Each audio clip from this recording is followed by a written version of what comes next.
In my current role as Senior Executive Director of Arts Education, while we definitely ensure that every single school has, an arts instructor and arts are going on for the students of LA Unified, we also are engaged in a lot of creative artistic ventures for the students and within the district.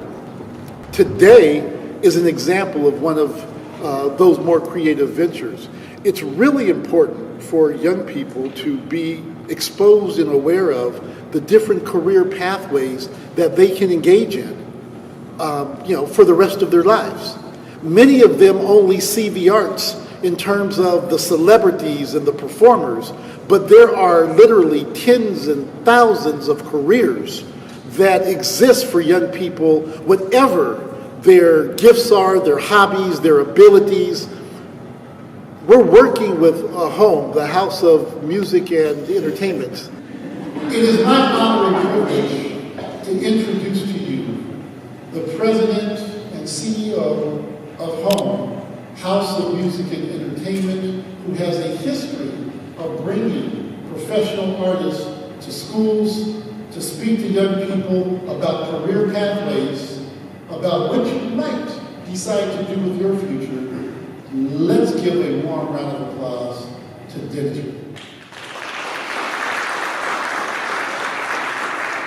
I became exposed to HOME in Washington, D.C., and at the Duke Ellington School of the Arts, one of the premier art schools in the United States, hosted a series of HOME events where celebrities and just people in the industry would come and talk to the students.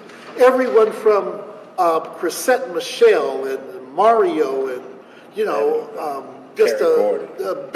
Terry Gordy, a list of other people. Some were well known, some were just incredible artists in the industry. And they transform young students' lives by sharing their stories of how they had humble beginnings and just a dream and turned it into something special. I want to say appreciate to a good friend of mine. His name is Robert Celeste. He's from UC. He talked to me after coming to the club. So we all kind of came up together. Turns out there were these things called producers and songwriters. And that blew my mind. I was like, wait a second. This guy that's singing isn't making the music? That's whack. So when I figured that out, I was like, well, maybe I can just go be a producer, right? And at that time, when I was growing up, Timbaland was the man. Like, I don't know if you know who Timbaland is, and if you don't, you really need to do your homework because he's like pretty much Lord Hokage when it comes to music. So, you need to really go do your research on who Timbaland is. He really revolutionized the sound of music, especially for hip-hop, pop. Recently, what he's most known for is the first 2 seasons of the Empire show. He music supervised that, but more importantly, he created the sound for Missy Elliott, for Aaliyah, for even more recently is Justin Timberlake's like the 2020 experiment, the projects before that.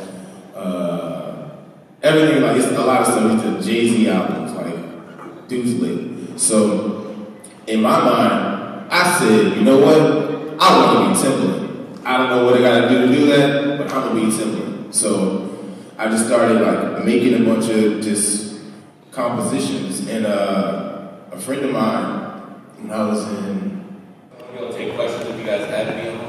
I'm a recording engineer, so if you ever see, like, a music video, that one guy that's like a runner hunched over in front of the computer screen, that's me. In all the videos, it's always me. Anyways, so I used to tell people that I had like a different path to where I'm at, but path, so it doesn't really matter. But really briefly, my interest in this started when I was middle school, high school. I played drums terribly, but it was in like high school band. We got a little 4-track cassette recorder. You guys have heard of that thing. But all of a sudden, I was more interested in recording my band, and I wasn't playing in it, so I decided that's really what I'm going to pursue. Went to college for it. Out of college, I went, and the first thing I did was manage and engineer at a small studio in DC.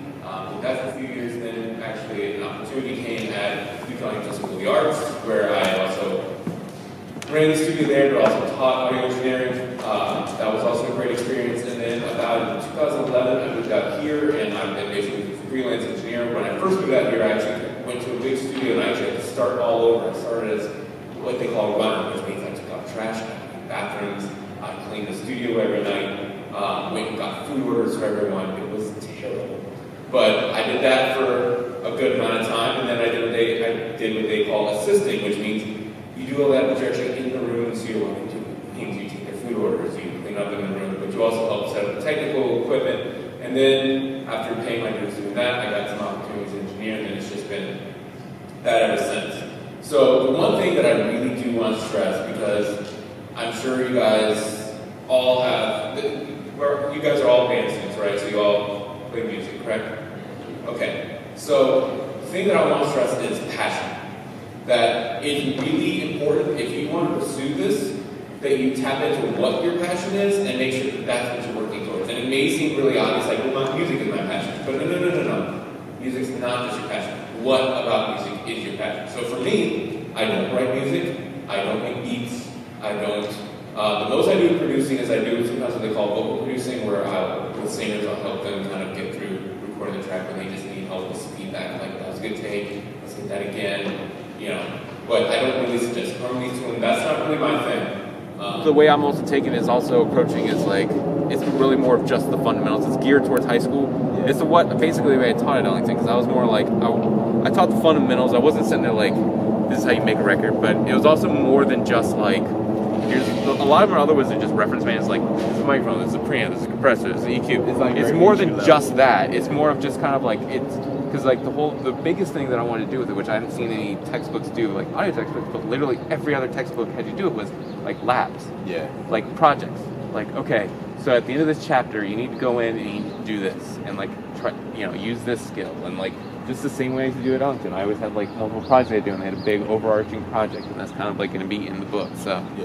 And I talked to Paul, and he was talking about like there are a number of schools that have studios here, but he says he doesn't think there's any kind of like actual programs. They're just kind of like Wellington did. They just kind of hired people to teach, no curriculum. But no, exactly. So I think even needs to be us. Yeah, you had to basically create the curriculum.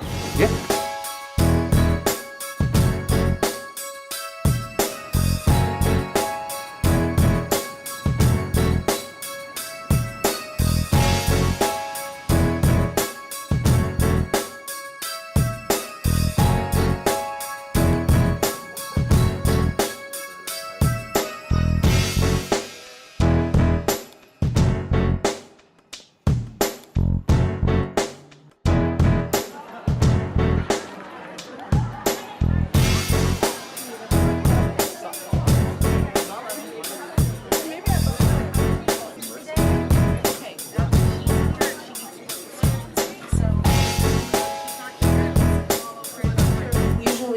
songwriting process, I'll create the demo.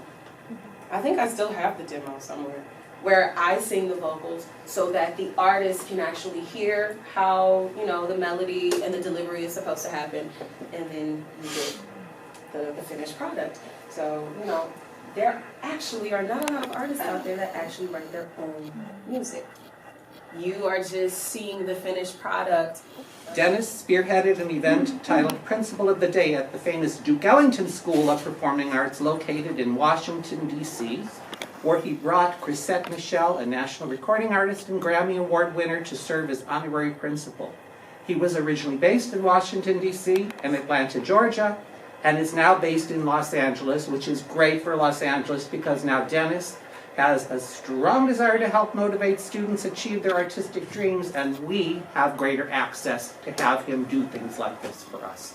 So please put your hands together, give him a great Van Nuys High School cheer, welcome, whatever you call it. Just don't scream like that radio this morning. That gave me a headache. Dennis.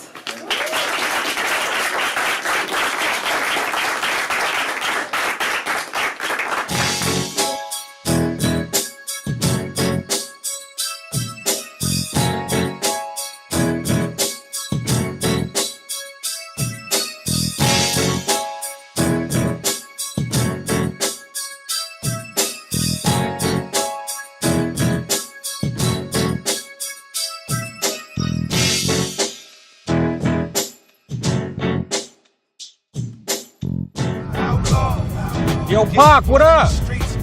Ready for whatever, and we heavy in the game. I know you know the name, but let me say it again. Good looking, you good? Good, man. Be You safe, good? man. Absolutely. You too, bro. So in my teenage years, being born and raised in Los Angeles, California, hip hop was very, very influential to me. My father's mother, my grandmother, lived in the Bronx, New York. And so when hip hop started to break, I was getting all the fresh mixtapes from my cousin Richard. He was sending me all the mixtapes. So, you know, from Fat Boys to KRS-One to, you know, Scott LaRock to Kumo D to UTFO to, everybody, Bambaataa, and I was heavy into the breaking scene. You know, actually my first movie, I was 12 years old, which was Breaking 2 Electric Boogaloo. Me and my cousin Snake from the Ice Cold Crew and Spanky and Daryl, we all made it and booked roles on that movie. So that was like my first time getting in front of the camera. I was, you know, basically born into entertainment. Kush Boys Worldwide, and you're watching OG Conversations.